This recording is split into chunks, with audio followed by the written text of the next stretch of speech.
Hola, hola, ¿qué tal? Muy buenas tardes para todos, para todas. Bienvenidos. Y aquí estamos con la edición domingo de MBD Noticias. 30 grados la temperatura a esta hora en Montevideo. Mucha información para compartir con ustedes. Aquí están. Estos son nuestros titulares. Una semana antes de dejar el cargo, el presidente Luis Lacalle Pou autorizó el segundo pase en comisión para asistir directamente al expresidente Luis Alberto Lacalle Herrera. Trabajadores rurales de San José denunciaron situación de semiesclavitud en 33 sin baño, comida ni alojamientos dignos. El astillero Cardama comenzó a cortar las chapas para la primera de las lanchas patrulleras encargadas por Uruguay y el 10 de marzo llega una comitiva para reunirse con la ministra Sandra Lasso. La fiscal de corte Mónica Ferrero abrió una investigación contra la fiscal del caso Penabés, Alicia Guione, luego de que los abogados del ex legislador Blanco la acusaron de omisión en la denuncia de delitos. Fiscal peruana del caso Odebrecht estuvo en Uruguay para cerrar acuerdo de colaboración con empresario arrepentido e identificar a la conexión uruguaya y la ruta del lavado de dinero en su país. La Intendencia de Montevideo inauguró el nuevo espacio polifuncional Balcón del Cerro para actividades culturales, sociales y deportivas. Cerca de 20 millones de personas fueron afectadas en Birmania por el devastador terremoto de magnitud 7,7 en la escala de Richter que se registró el viernes y dejó al menos 1.700 personas muertas. Estos son algunos de los temas que tenemos para compartir con ustedes hasta la hora 20 aquí en la pantalla de TV Ciudad. En un ratito, como siempre, les ofrecemos un informe especial a cargo de nuestro compañero Federico Jurkovic. También vamos a recorrer la información nacional, internacional, deportiva, entre otras, pero lo que pasa siempre en exteriores lo cuenta Abril Mederos, a quien ya saludamos. Abril, ¿qué tal? Buenas tardes. Los que somos camiseteros y somos... Buenas tardes, Josema. Buenas tardes para todos y todas. Nos encontramos en el Cerro de Montevideo esta tarde porque ya está comenzando uno de los actos de campaña de Mario Vergara de cara a las elecciones departamentales aquí en la capital. En este caso, en un local partidario de varias agrupaciones que apoyan la candidatura del senador del Frente Amplio. Vamos a estar contando con su palabra en unos minutos. Recordemos que el candidato ya presentó lo que es su plan de basura para la ciudad y la semana que viene va a presentar su plan respecto a la gestión de movilidad, así que hay varias novedades para consultarle. Con eso vamos a venir en unos pocos minutos.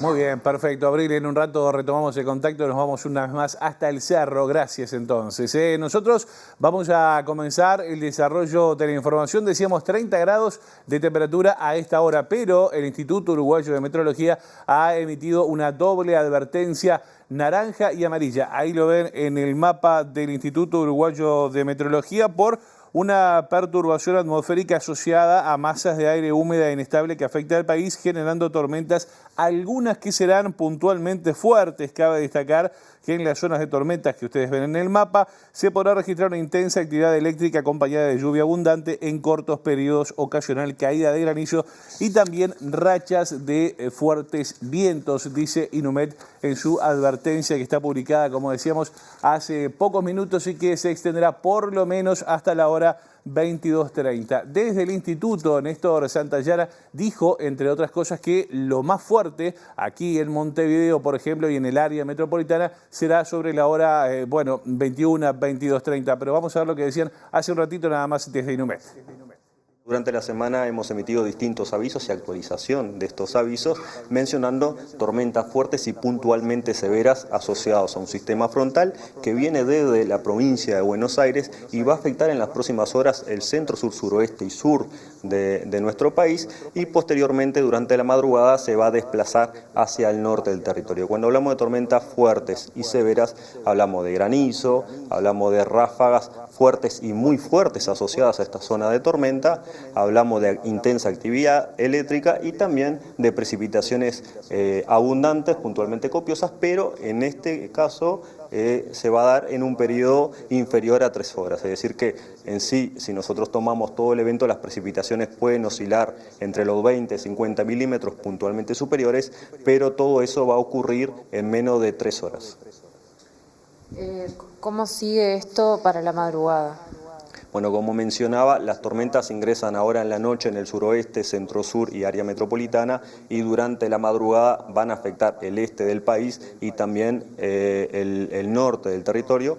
Allí lo más importante en el norte del territorio va a ser durante la madrugada y primeras horas de la mañana. Sin embargo, aquí en el sur, suroeste, va a ser durante la noche de hoy, y ya a partir de la madrugada, cuando este sistema comience a avanzar, las precipitaciones van a comenzar a amainar, van a continuar, pero menos intensas que las ocurridas en los que van a ocurrir en esta noche. Bueno, muy bien, a tomar las precauciones del caso, eventualmente además por la caída de granizo, si es que eso ocurre. Esto pasaba hace minutos nada más aquí en la sede del Instituto Uruguayo de Meteorología. Vamos a comenzar con otros temas también que se destacan en este fin de semana, y lo decíamos en nuestros titulares. 8 días antes de dejar su cargo como presidente de la República, Luis Lacalle Pou autorizó un pase en comisión desde el INAU a presidencia, pero para prestar funciones de asistencia directa al doctor Luis Alberto Lacalle Herrera, su padre. Fue el segundo pase en comisión autorizado por Lacalle Pou a su progenitor durante los 5 años de mandato. El 20 de febrero, cuando faltaba una semana para dejar el cargo, el presidente Luis Lacalle Pou hizo lugar a una solicitud directa de su padre y expresidente, Luis Lacalle Herrera, para conceder el pase en comisión de la funcionaria del INAU, Verónica Podestá, presidencia, pero con el destino de brindar asistencia directa al doctor Luis Alberto Lacalle Herrera. El 29 de septiembre de 2020, en plena pandemia, Lacalle Pou había firmado una resolución similar para que el funcionario de la Facultad de Medicina Nicolás Fusario Coixán brinde asistencia directa al señor Luis Alberto Lacalle Herrera. A diferencia de Podestá, sin presencia llamativa en redes sociales, Fusario es un activo militante de la juventud de la lista 71 del herrerismo en Montevideo. En aquel entonces, y para fundamentar el pase, la resolución había incluido citas del decreto 351-014, aprobado al finalizar el gobierno de José Mujica, permitiendo al Poder Ejecutivo la posibilidad de destinar hasta 5 personas contratadas o presupuestadas para trabajar en asistir directamente a personas que se desempeñaron como presidente de la República por un término superior a un año. En base a ese mismo decreto fue que Lacalle Pou solicitó, ni bien dejó el cargo, 5 pases en comisión que fueron otorgados por el presidente Yamandu Orsi el 11 de marzo. Les contamos ahora que el astillero español Cardama comenzó la construcción de la primera de 2 lanchas patrulleras para la Armada Nacional. Esto en el marco, además, de una polémica investigación, licitación que originó una investigación justamente por parte de las nuevas autoridades del Ministerio de Defensa, que, entre otras cosas, buscan eventuales irregularidades. En este contexto, fuentes de la cartera conducida por Sandra Lazo informaron a MBD Noticias que van a esperar hasta el día 10 de abril la llegada de una delegación de la naviera que va a estar encabezada por su titular, Mario Cardama. El 26 de marzo, los astilleros Cardama, ubicados en la ciudad de Vigo, en Galicia, comenzaron a cortar las chapas para la primera de las 2 patrulleras encargadas por Uruguay, identificada como C-250, por una cifra que supera los 90 millones de dólares. De acuerdo con la información publicada por medios locales como Faro de Vigo, está previsto que en mayo se coloque la quilla a esa misma embarcación, dando así cumplimiento al cronograma de trabajo. El primer corte de chapa fue posible luego de que en febrero la financiera Lloyd Internacional homologara el contrato entre Cardama y Uruguay, garantizando de esta manera el proceso de construcción a través del referente principal internacional en certificación de construcción naval, tal como lo informó en este caso el sitio especializado defensa.com. Según se explica, este aval era fundamental para contar con el plano de cuaderna maestra, nombre que recibe la pieza más sobresaliente del centro de un barco y que se coloca en el punto de mayor anchura del casco. Por otro lado, fuentes del Ministerio de Defensa indicaron a MBD Noticias que está prevista la visita de una delegación del astillero vigués para el 10 de abril y que la misma estará encabezada por Mario Cardama, titular de la empresa y responsable de las polémicas negociaciones con el anterior gobierno, que permitieron que la empresa peor calificada en el proceso de licitación terminara primera, pese a que nunca hasta ahora había construido barcos militares. Otro de los temas que también les contamos en titulares y causa alarma es una denuncia por una situación de semi-esclavitud que se dio en una estancia de 33, que fue justamente denunciada este fin de semana ante el Ministerio de Trabajo por la UNATRA. Ni recibo de sueldo les dan, dijo a MBD Noticias el secretario general de la UNATRA, Germán González, al ser consultado por la denuncia de 2 hombres que de San José fueron llevados a trabajar a 33 con la promesa de que estarían bien. Sin embargo, al llegar al lugar encontraron una realidad opuesta, tal como lo registraron en videos entregados al sindicato. No tenemos claro el nombre de la empresa, tuvimos que mandar una carta al ministerio con la ubicación del lugar, porque al hacer el formulario web de denuncia no nos salía ninguna empresa con el supuesto nombre que tendría, señaló González. En un posteo en redes sociales, el sindicalista había preguntado ¿qué pasa cuando se denuncia esta situación? Y contestado, la respuesta del sistema es una notificación. La sanción por esta actitud de los empresarios, como el caso de Gustavo Rando y su empresa Snarca Sociedad Anónima, posible nombre de la firma involucrada, es una multa de 6 unidades reajustables. ¿De verdad creen que una multa de 6 unidades reajustables es suficiente para castigar la explotación laboral y las condiciones de miseria en las que viven estos trabajadores? Agregó el secretario general de la UNATRA, calificando la ley como obsoleta. Viste, sacamos agua para un balde, calentamos una calderita y con este jarrito nos bañamos. Sin baño, bañándose en el medio de la nada, sin un lugar digno donde guardar su comida. Este es un país donde se sigue permitiendo que los trabajadores vivan una situación infrahumana, donde la promesa de empleo se convierte en explotación, afirmó González, asegurando también que no vamos a quedarnos callados. Si es necesario, tomaremos medidas más fuertes para que el gobierno y las autoridades tomen en cuenta las condiciones de los trabajadores. Bueno, y esta denuncia que realiza la UNATRA, la Unión Nacional de Asalariados y Trabajadores Rurales, se activó luego de que los involucrados enviaran videos justamente de esta situación al sindicato. Aquí les ofrecemos un resumen. Por atrás no tenemos un baño, tenemos que andar yendo allá a bañar, a hacer las necesidades. Nos tenemos que bañar calentando una caldera de agua, los bidones sin tapa, uno sin tapa porque el hombre no se preocupa por nada. De esta manera nos bañamos acá, ¿viste? Sacamos agua para un balde, calentamos una calderita y con este jarrito nos bañamos. Esta es la parte de adentro de la casilla, mirá el techo, esto se gotea todo cuando llueve. Estas son las condiciones que tenemos que cocinar, con nylon, para que no nos entre el agua. Eso para que tengas una idea más o menos de cómo estamos acá, cómo nos tiene y no nos quiere pagar encima. Difíciles las condiciones de trabajo. Ojalá las autoridades puedan tomar cartas rápidamente en el asunto. Les contamos ahora que la fiscal de corte, Mónica Ferrero, ordenó una investigación de urgencia con inicio de sumario a la fiscal Alicia Guione a cargo de la causa, ustedes saben, de Gustavo Penades, luego de que los abogados y defensores del ex legislador nacionalista la denunciaron por omisión de denuncia de delitos. Los abogados Laura Robato y Homero Guerrero, que representan a Gustavo Penades en la causa que lo investiga por 22 delitos sexuales contra menores de edad, denunciaron penalmente a la fiscal del caso, Alicia Guione, por entender que omitió denunciar delitos que surgían de la prueba de la carpeta fiscal. Se trata de un celular propiedad de Jonathan Mastropierro, una de las víctimas del caso. Según los defensores, del dispositivo surge un cúmulo de evidencias que sin duda podrían configurar gravísimos delitos de naturaleza sexual cometidos por Mastropierro, sobre todo contra niños menores de edad, puntualmente contra un varón de 12 años. Queda clara la gravedad de la omisión de la fiscal interviniente, quien con pleno conocimiento del contenido del celular no solamente no denunció los graves delitos de naturaleza sexual de los que tomó conocimiento por razón de su cargo, estando legalmente obligada a hacerlo, sino que retardó sin ningún fundamento jurídico que esta defensa accediera a su contenido.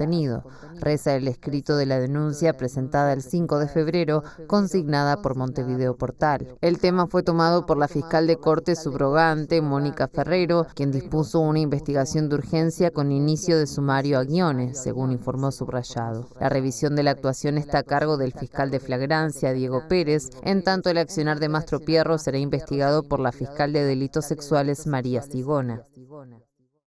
Bueno, vamos a abrir ahora el capítulo destinado a las elecciones departamentales del próximo 11 de mayo, porque, ven ustedes, si los comicios fueran este domingo, el Frente Amplio ganaría con casi el 50% de los votos, logrando así el 8º triunfo consecutivo en Montevideo desde que en el año 1989 Tabaré Vázquez se convirtiera en el primer intendente de izquierda que tuvo la capital del país. Con 49,1% de intención de voto, el oficialismo aventaja por más de 16 puntos a la coalición republicana, según lo revela la última encuesta de la consultora Data 360. Con una intención de voto de 49,2%, el Frente Amplio ganaría en mayo nuevamente la Intendencia de Montevideo, según el último sondeo de la consultora Data 360, en base a una encuesta web realizada a 500 personas entre el 21 y el 26 de marzo. El exministro de Economía, Mario Vergara, encabeza la interna oficialista con 24%, seguido por Verónica Piñeiro con 14,4% y por Salvador Esqueloto con 5,5%, mientras que un número similar de votantes frente amplistas, 5,6%, todavía no sabe qué candidatura apoyar. En filas opositoras el liderazgo sigue siendo del referente blanco Martín Lema, con 26,2%, siendo a su vez la figura que individualmente recoge más apoyo de todos los partidos. Sin embargo, sus colegas Virginia Cáceres del Partido Colorado y Roque García de Cabildo Abierto solo aportan juntos otro 5%, al tiempo que 2% sigue indeciso. Por su parte, la candidatura de Eduardo Rubio de Unidad Popular aparece como tercera opción, con 0,8%, mientras que 9% de la población capitalina adelantó que votará en blanco. Una lectura segmentada del voto muestra que el Frente Amplio supera a la coalición republicana en todas las franjas, menos en la de género, en la cual es mayor la proporción de varones que dentro del oficialismo. Por el contrario, tanto en edades como en nivel socioeducativo, el Frente Amplio supera a los republicanos en los demás rubros. Bien, vamos a seguir en tema, pero desde exteriores, porque Abril Mederos nos contó que está en el Cerro, en una actividad político-partidaria, en este caso, donde está hablando a esta hora el candidato frente amplista Mario Vergara. Adelante, Abril, te vemos, te escuchamos. Por eso es que presentamos ese mapa.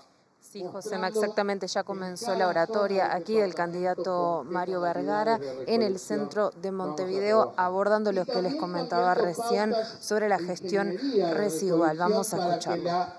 Que los residuos estén el menor tiempo posible en la vía pública. Porque sí hay un desafío vinculado a la generación mucho más grande de residuos, pero también el tema tiene que ver con áreas que lamentablemente son parte del contexto social en el que vivimos. Lamentablemente hay muchos compatriotas que hoy se cuentan por miles, que tienen la necesidad, tristemente, de ir a revolver un contenedor para encontrar algo para comer o para vender. Y eso también genera dificultades en el tema. Por supuesto que acá el tema central ahí no es el residuo, ni es algo que se resuelve meramente cambiando la ingeniería de la recolección de basura. Es un tema social en donde la intendencia tiene cosas para hacer, los municipios tienen cosas para hacer, pero claramente requiere un nivel mucho más grande de coordinación con el gobierno nacional, con el Ministerio de Desarrollo Social, con el Ministerio de Vivienda, con el Ministerio de Salud Pública, con el Ministerio del Interior. Nos comprometemos a trabajar en esa dirección, primero porque éticamente es lo que tenemos que hacer. A mí siempre me cautivó la idea de que la ética de una sociedad se mide por la forma en que esa sociedad trata a las personas más carenciadas, más desfavorecidas. Y con esa ética queremos gobernar. Vamos a tener resultados y esperemos lo antes posible con este tema. Pero va a requerir también el involucramiento de la ciudadanía. Y por eso es que vamos a hacer tareas educativas, culturales, de hábitos, de diálogo, de participación. El otro tema, si me permitís, yo redondeo y después con mucho gusto. Bueno, hacelo ahora entonces.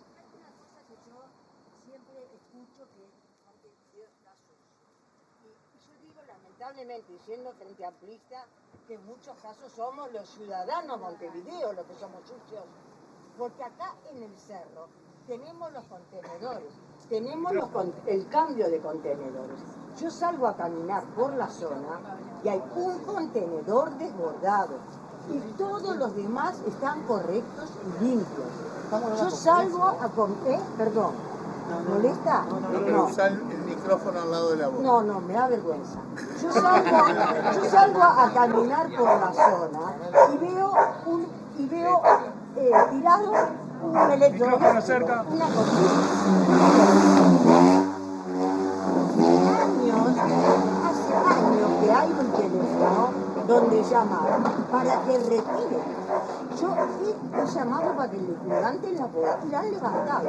O sea que creo que parte de la responsabilidad de los montevideanos. Me molesta mucho esas campañas que dicen Montevideo está sucio, el Frente Amplio, Montevideo está... Hace ¿cuántos años hace que está el gobierno del Frente? Y ha intentado. Por ejemplo, los bolsones. A mí me trajeron un bolsón a casa. Tratamos de consumir lo menos posible lo que haya que tirar, bandejitas, envases, todo, porque estoy súper metida con el tema medio ambiente hasta acá, porque considero que ese es el límite que nos ha puesto a este sistema que es de sobreproducción, es el medio ambiente que nos ha puesto al límite, que nos dice no va más consumir tanto cachivache. Pero entonces, si nos trajeron el bolsón, ya me retiraron el bolsón, ahora tengo otro, ¿y por qué no se ha extendido más? ¿En qué está que hay 2 cooperativas nada más? ¿Por qué no hay más cooperativas? Todo lo que tú planteás, que no sé si la gente escuchó, es cierto. Estamos recorriendo Montevideo. El otro día nos pasó en La Cruz, que había un contenedor que estaba repleto de basura y mucha basura alrededor del contenedor. Uno tiende a... Permitime. Bueno, pero lamentablemente ves mucho en el centro, en el cordón, Pero bueno, hagamos el diálogo con todos. Es verdad que lo estamos viendo. Hoy incluso de mañana también vimos un contenedor repleto de basura con mucha basura alrededor. Y a la cuadra siguiente 2 contenedores vacíos y a la otra cuadra 2 contenedores vacíos. Bueno, habrá que ver ahí si es que... Bueno, muy bien. Allí estaba entonces Mario Vergara. Le agradecemos a Abril, también a su equipo, que bueno, justamente se cruzaron con este mano a mano allí de Vergara con una vecina asistente que planteaba una preocupación que, bueno, es parte también de todos los montevideanos y montevideanas. Aprovecho, 1950-3000. Allí usted ahí puede, llamar a la Comuna Capitalina para los residuos voluminosos. Y también el 092-250-260, cuando hay contenedores que están sucios o tienen basura alrededor, rápidamente el servicio va, limpia y le envían una foto nuevamente a través de WhatsApp. 092-250-260. Le agradecemos, como decíamos, al equipo y a Abril, y también, mostrarles un poquito lo que estaba pasando allí en el cerro. Nosotros seguimos con más información en este MB Noticias domingo y seguimos hablando justamente de la recta final hacia el 11 de mayo, donde tendremos estas elecciones departamentales, porque coincidieron las 3 candidaturas del Frente Amplio en una actividad militante de pintadas que organiza la brigada Andrés Di Pascua. Sí, efectivamente, Andrés Di Pascua. Fue este sábado en la mañana en Centenario y Jaime Civils. Participaron también allí la candidata a alcaldesa por el municipio CH, Mónica Cafa. Desde las 9:30 y bajo la consigna Cuidá Montevideo, Botafá, el colectivo Brigada Andrés Di Pascua convocó este sábado a una jornada de pintadas, similares a las ya realizadas el año pasado, de cara a los comicios nacionales de octubre y noviembre. En esta oportunidad, con la mirada puesta en el 11 de mayo y en la posibilidad de retener la intendencia de Montevideo en manos del oficialismo, la brigada convocó a las 3 candidaturas para que participen de la movida. La primera en concurrir fue la candidata comunista Verónica Piñeiro, a media mañana, y en ese contexto argumentó a favor de por qué considera que después de 35 años su fuerza política debe seguir gobernando la capital del país. El Frente Amplio cambió Montevideo cuando asumió Tabaré Vázquez en los 90, hace ya 35 años. El Frente Amplio mostró que hay otra forma de gobernar los departamentos, hay otra forma de gobernar los municipios. Y tenemos que seguir transformando Montevideo. Hay cosas que son urgentes para cambiar, la limpieza, la movilidad. Y hay otros temas en los que tenemos que seguir profundizando y generando políticas para que todos los montevideanos y montevideanas puedan acceder a derechos. Y también lo que precisamos es que Montevideo, siendo la capital del Uruguay, como es la capital del Uruguay, no es solo para los montevideanos, sino para todos los uruguayos. Montevideo es una ciudad y un departamento que tiene todo y tenemos que seguir generando un departamento más integrado, con más inclusión.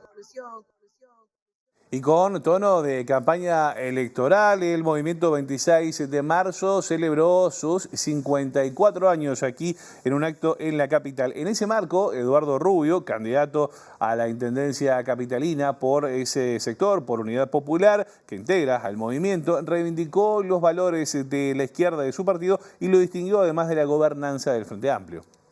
Como dice la consigna, firmes en la izquierda, siempre junto al pueblo.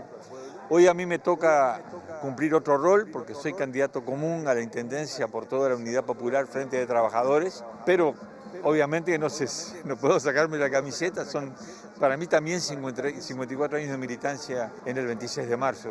En general, cuando se habla de izquierda en Uruguay, la gente tiende a relacionarlo con el Frente Amplio. ¿Qué lugar ocupa en el espectro ideológico la Unidad Popular o el 26 de marzo? ¿Y cuál es la importancia de que existan estos partidos políticos que por algún motivo u otro no pertenecen o ya no pertenecen al Frente Amplio? Bueno, lo que pasa que yo creo que en toda esta última etapa de la historia hay conceptos que van perdiendo sus contenidos verdaderos, ¿no? Entonces yo, que conozco a muchísimos frente amplistas porque milité años ahí, sé que en el frente hay mucha gente de izquierda que peleó por la papeleta blanca del sí, que no quiere a la SAFAP, que no quiere a Arasatí ni el Plan Netuno, que quiere la reforma agraria. Con esa gente me siento identificada, son mis compañeros de ruta. El problema es que a nivel de la dirección del frente, o los gobiernos que se conforman a partir de los triunfos del frente, bueno, dejan por el camino lo que era el proyecto de la izquierda. Por eso es que algunos sectores hemos roto con el Frente Amplio. Ganar para administrar el mismo modelo, para nosotros deja de ser izquierda. Bueno, muy bien, vamos a dejar los temas políticos de lado por un ratito y cambiamos de asunto. Les contamos ahora que la justicia dictó 6 meses de prisión preventiva para un joven de 18 años formalizado por los hackeos a varios sitios web estatales y también a empresas privadas que incluían mensajes políticos.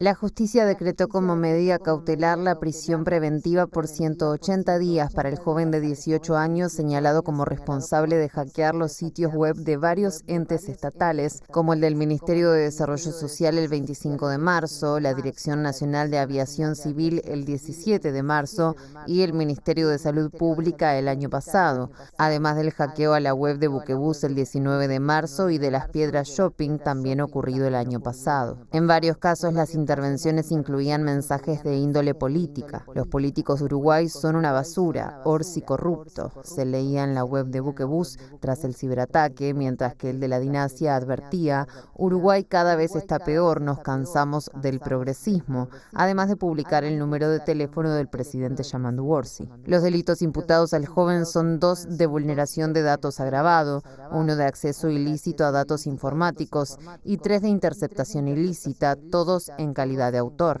En conferencia de prensa este viernes, el ministro del Interior, Carlos Negro, sostuvo que las autoridades continúan investigando los ciberataques ocurridos en distintos organismos del Estado.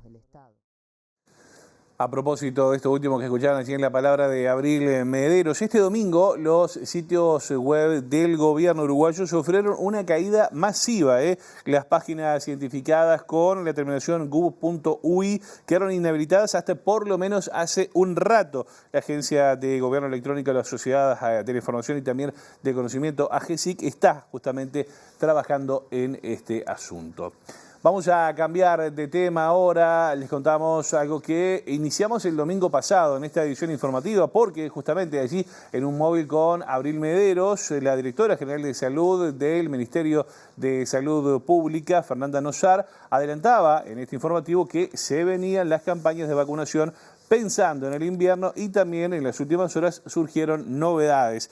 Mediante un comunicado, el Ministerio de Salud informó este fin de semana que la vacuna antigripal estará disponible en todos los vacunatorios del departamento a partir del martes 1 de abril y en todos los departamentos del país desde el día jueves 3. En este sentido, se recuerda que la vacunación es gratuita, universal y se brinda en vacunatorios públicos y también privados de todo el país, independientemente de cuál sea el prestador de salud de cada persona. La vacuna previene formas graves de gripe, protegiendo especialmente a personas con factores de riesgo, niños, embarazadas y también adultos mayores. En los próximos días, agrega el comunicado, se brindará información más detallada sobre los departamentos y también los vacunatorios que están habilitados. Y les contamos ahora que bajo el lema "Un niño por nacer siempre es una buena noticia", se realizó aquí en Montevideo una concentración denominada Por la Vida en adhesión a la Marcha Internacional por la Vida de activistas antiaborto. Desde la organización expresaron su rechazo a la ampliación de la ley de aborto que propone el nuevo gobierno.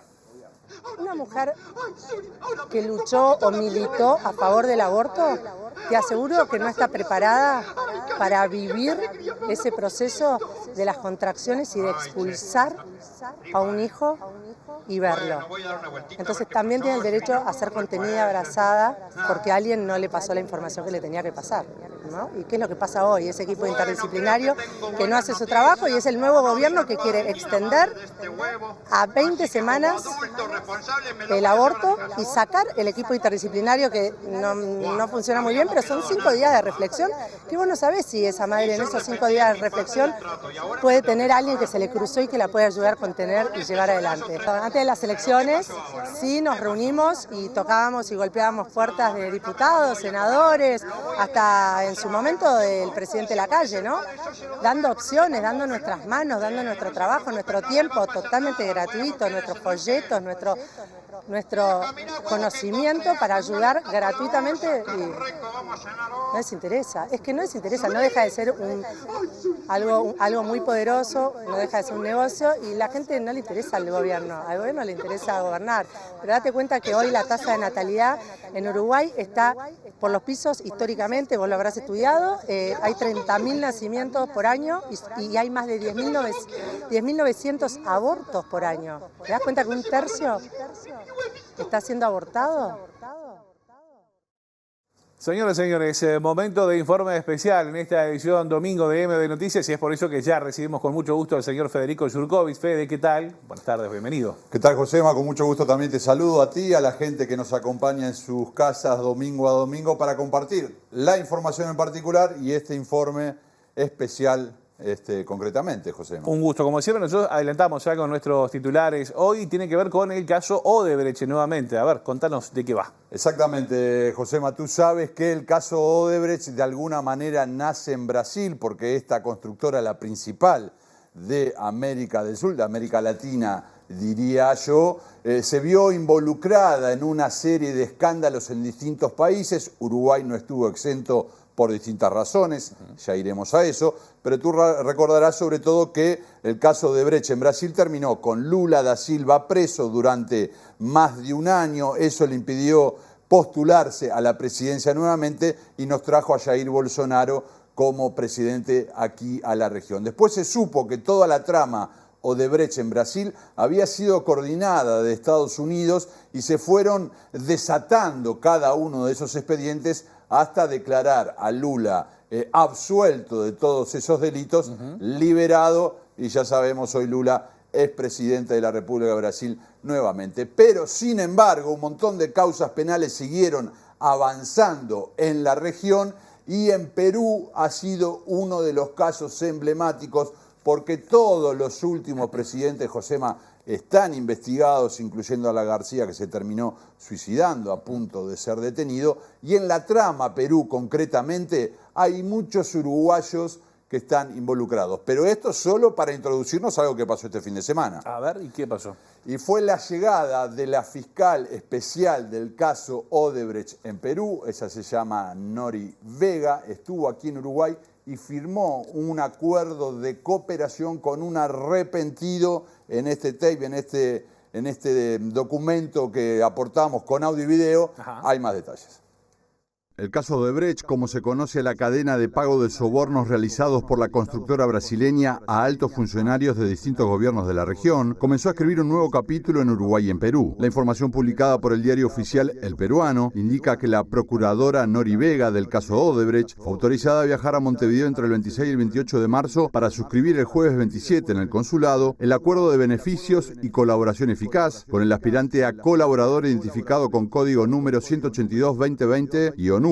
Esta persona se había comunicado en febrero para acogerse al programa de protección de testigos a cambio de información sobre la ruta del dinero usada por Odebrecht para pagar coimas en Perú, especialmente al expresidente Alejandro Toledo, uno de los exmandatarios investigados en esta causa, entre ellos Alan García, que se terminó suicidando en 2019 antes de ser detenido y luego de que Uruguay le negara un pedido de asilo. De acuerdo con la resolución, el viaje de Nori Vega a Montevideo reviste suma importancia por el reconocimiento de los hechos y el aporte de información brindada por el colaborador, asimismo por la cuantificación del daño y el monto de la reparación civil. La autorización firmada por el ministro de Justicia y Derechos Humanos, Eduardo Arana Issa, dejó establecido en su punto 3 que dentro de los 15 días calendarios siguientes a la culminación del viaje, la fiscal deberá presentar un informe dando cuenta de las acciones realizadas y los resultados obtenidos. Bueno, sí estaba. Entonces, parte de lo que tiene que hacer Nori Vega, Fede. Y que ya hizo, porque el viaje de la fiscal peruana estaba autorizado hasta el 28 de marzo. Esto ya pasó, volvió a Perú. Están corriendo los 15 días calendarios para entregar ese informe, Josema, y es bien importante lo que pueda surgir, tanto para la justicia peruana como para Uruguay. Aquí en este país, los colegas de Sudestada, Fabián Werner entre ellos, ha seguido muy de cerca el caso Odebrecht y sus implicancias uruguayas y ha sacado varios informes demostrando cómo hay elementos en la justicia de los distintos países que muestran cómo estudios uruguayos, empresas fantasmas y personas uruguayas, digamos, están o facilitaron el trasiego de sobornos a través de distintas cuentas. Sin embargo, aquí en Uruguay no hay ninguna investigación abierta. Por eso lo que pueda pasar a raíz de esto es muy importante o genera determinadas expectativas. ¿Por qué? Por ejemplo, porque Eduardo H., una persona vinculada a la política, al fútbol aquí en Uruguay, es uno de los imputados en la causa Odebrecht Perú, pero hay otros nombres. El 21 de junio de 2024, el economista Eduardo H., imputado por la Fiscalía de Perú por su participación en el caso Odebrecht, declaró por primera vez en la causa deslindando responsabilidad de su trabajo en el Banco Privado de Andorra con el lavado de activos provenientes de sobornos. H., expresidente de Nacional y asesor económico de Cabildo Abierto durante la última campaña electoral, fue interrogado vía Zoom por la titular de la Fiscalía Supraprovincial especializada en delitos de corrupción de funcionarios, Giovanna Mori, y estuvo acompañado por su defensor, el penalista Gustavo Bordes. La Fiscalía peruana sostiene que el economista uruguayo flexibilizó la normativa de la banca privada de Andorra en Uruguay, que presidió hasta 2011, para facilitar a Odebrecht la realización de transacciones y transferencias tercerizadas a otros bancos offshore para pagar coimas y asegura que cobraba el 1% por cada operación. La acusación concluye que la participación de H. se dio entre 2007 y 2009 en calidad de cómplice para el lavado de activos en la modalidad de ocultamiento con la circunstancia de agente bancario. Junto a H. también había sido imputado otro uruguayo, Andrés Betingo Sanguinetti, quien murió en noviembre de 2023. Sanguinetti había sido gestor de la banca de Andorra y llegó a tener un papel clave en toda la operativa societaria elaborada y ejecutada con la finalidad de favorecer los actos de lavado de activos en más de 12 países de América Latina, según estableció Mori en su dictamen. Bueno, sí se mencionaba entonces el nombre de Eduardo H. y Betingo Sanguinetti, hermano, como vos explicabas allí, Fede, de Julio María Sanguinetti, pero como también decías, pueden haber otros nombres también implicados, ¿no? Exactamente. Por ejemplo, en las causas Odebrecht, y concretamente terminaba el TEI hablando de 12 países con el nombre Betingo Sanguinetti vinculado a las coimas de Odebrecht. Uno de esos países es Panamá, Josema, donde estaba siendo enjuiciado cuando de un infarto falleció y obviamente es sacado de la causa. Pero en esa causa en Panamá y por Odebrecht, a raíz de trabajos realizados desde Uruguay por empresas fantasmas, supuestamente también ha sido investigada Maya Sicurel, tú recuerdas, contadora, pareja del ex ministro de Educación y Cultura Pablo da Silveira, que llegó a estar detenida a pedido de la justicia panameña. Después, el gobierno uruguayo, a través del Ministerio de Educación y Cultura, zanjó ese tema y negó la extradición, en su momento alegando que había sido investigada y no se habían encontrado ningún elemento de convicción suficiente para procesarla. Pero entonces ahí volvemos a todas las puntas que está dejando el caso Odebrecht, que ahora se reactivan y que suponemos, esperamos que en algún momento se materialice alguna causa penal con tantos nombres y rastros que han dejado, y seguramente, Josema, porque estuve leyendo mucho en los últimos días, podamos preparar algún otro informe para estas semanas a medida que la causa en Perú avance, si te parece. Perfecto, Fede, claro que sí. Bueno, vamos a quedarnos con eso también y con los billetes volando detrás suyo. Agarre uno si puede. Mándate alguno de 100 que andan ahí en la vuelta. Gracias, Jurkovic. Nosotros volvemos a nuestro país ahora y les contamos que el gobierno está preparando algunos cambios al decreto que regula las ocupaciones y fue aplicado con la entrada en vigencia, ustedes saben, de la ley de urgente consideración. El nuevo decreto, que además está elaborado con las nuevas autoridades del Ministerio de Trabajo, recoge recomendaciones de la OIT y va a garantizar el acceso a los dueños o empresarios de los lugares de trabajo y también a quienes opten por no adherir a la medida. Decreto 281, que fue quien empeoró lo que es el artículo 392 de la LUC. La libertad de huelga en Uruguay siempre estuvo clara y garantizada por ley, por derechos que además los propios trabajadores a través de la lucha fueron ganando y que los legisladores fueron garantizando. La LUC trajo un retraso para nuestro gusto. Nosotros entendemos que la ocupación es un método de huelga y no una extensión de la misma, y prohibir la ocupación no es el camino. El decreto 281 además le da al Ministerio de Trabajo, o le genera un problema de equilibrio. El Ministerio de Trabajo debiera mediar para que situaciones de conflicto no pasen a mayores. El 281 pone al Ministerio de Trabajo en un lugar donde debe decidir si se va a actuar a través del Ministerio del Interior o si se va a desocupar. Nosotros entendemos que ese no es el camino. Lo que va a suceder ahora, que esta modificación va a garantizar el ingreso a los lugares del trabajo por parte de los trabajadores que así lo quieran, es decir, que no adhieran a la medida. El ingreso, lógicamente, de los patronales, de los empresarios, de los dueños, pero va a permitir la ocupación de los mismos. Y eso la OIT ni nadie tiene dos discursos. Ahí es bien claro que es un derecho de huelga ocupar esos espacios.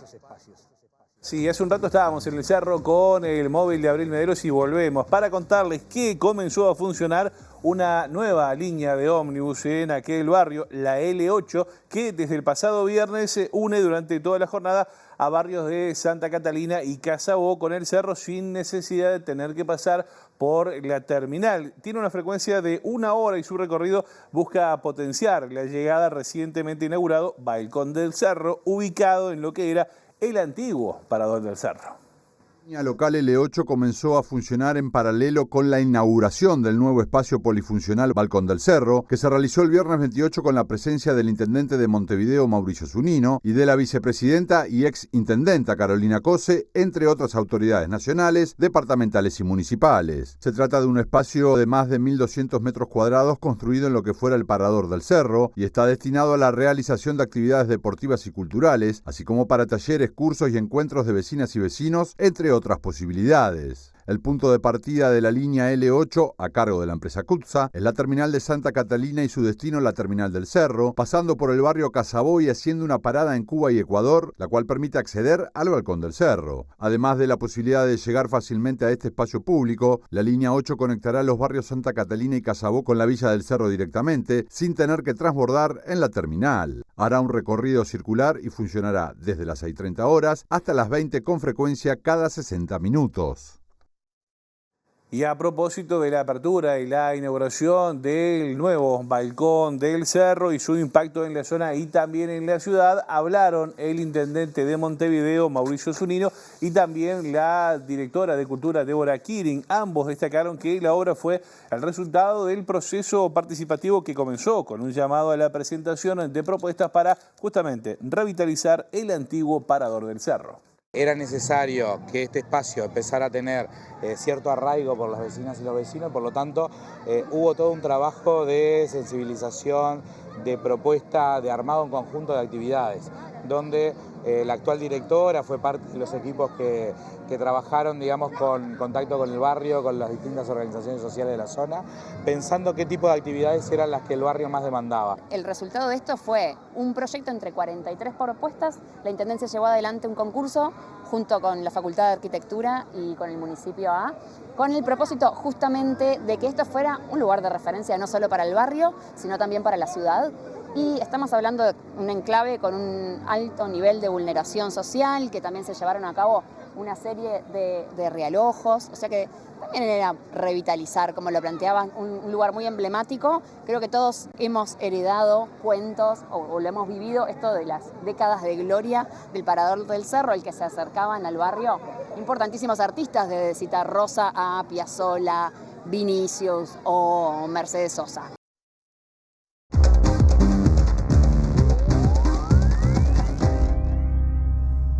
Vamos a abrir el capítulo internacional. Destacamos a esta hora que la Media Luna Roja Palestina anunció el hallazgo de 14 cadáveres en el barrio Gazatí de Tel al Sultán, donde un grupo de 15 paramédicos y rescatistas desapareció hace una semana después de un ataque del ejército israelí. Según datos de la ONU, desde que Israel rompió el alto el fuego el pasado 18 de marzo, al menos 125.000 palestinos fueron desplazados a la Franja de Gaza.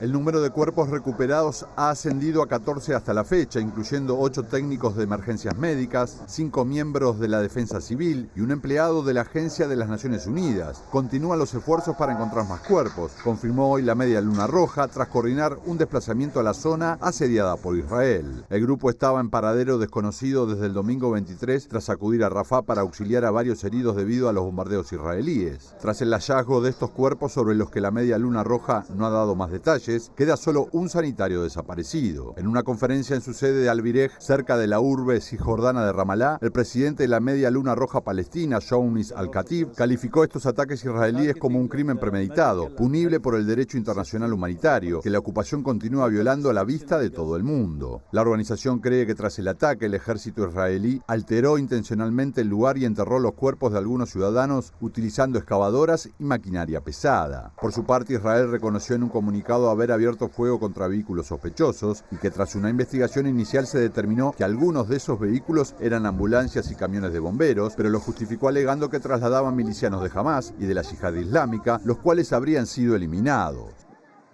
Bueno, otra información que se destaca este fin de semana es que cerca de unas 20 millones de personas en Birmania fueron afectadas de distintas maneras por el devastador terremoto de magnitud de 7,7 en la escala de Richter que se registró el día viernes. Según datos de la Organización Nacional de Naciones Unidas, el fenómeno dejó unos 1.700 muertos y miles de edificaciones colapsadas.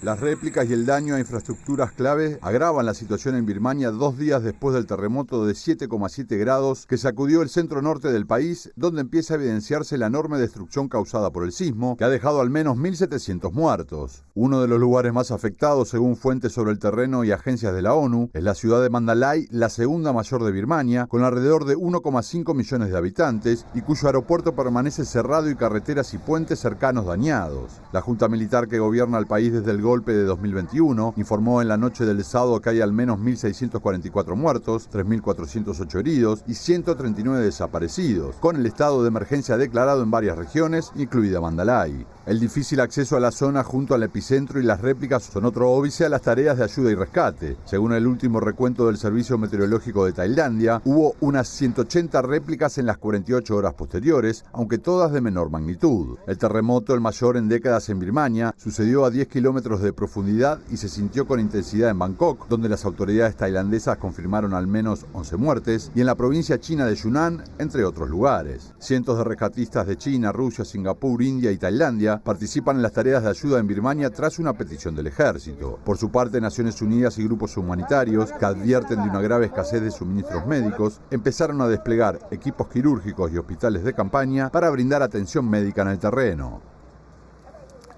Bueno, estamos prácticamente en el final. Como siempre repasamos el pronóstico del tiempo que dice el Instituto Uruguayo de Meteorología para hoy y los próximos días, mientras vemos en la ciudad de Montevideo el lunes, mañana, 31 de marzo. Así finaliza el tercer mes del año con precipitaciones y tormentas. Va a estar ventoso además, dice Inumet. Ahí lo ven, la mínima será de 13, la máxima de 25. ¿Cómo arranca abril? Martes, 1 de abril, la mínima será de 12 grados y la máxima de 21, con cielo nuboso y algo nuboso, dice el Instituto Uruguayo de Meteorología.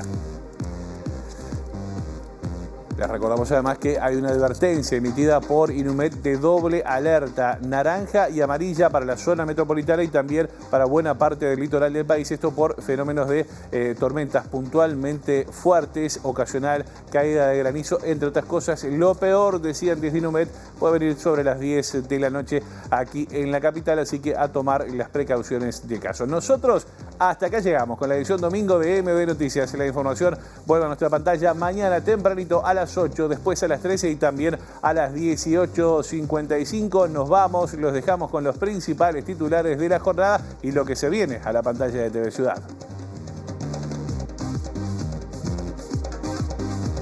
Una semana antes de dejar el cargo, el presidente Luis Lacalle Pou autorizó el segundo pase en comisión para asistir directamente al expresidente Luis Alberto Lacalle Herrera. Trabajadores rurales de San José denunciaron situación de semiesclavitud en 33 sin baño, comida ni alojamientos dignos. El astillero Cardama comenzó a cortar las chapas para la primera de las lanchas patrulleras encargadas por Uruguay y el 10 de marzo llega una comitiva para reunirse con la ministra Sandra Lasso. La fiscal de corte Mónica Ferrero abrió una investigación contra la fiscal del caso Penedés, Alicia Guione, luego de que los abogados del ex legislador Blanco la acusaron de omisión en la denuncia de delitos. Fiscal peruana del caso Odebrecht estuvo en Uruguay para cerrar acuerdo de colaboración con empresario arrepentido e identificar a la conexión uruguaya y la ruta del lavado de dinero en su país. La Intendencia de Montevideo inauguró el nuevo espacio polifuncional Balcón del Cerro para actividades culturales, sociales y deportivas. Cerca de 20 millones de personas fueron afectadas en Birmania por el devastador terremoto de magnitud 7,7 en la escala de Richter que se registró el viernes y dejó al menos 1.700 personas muertas.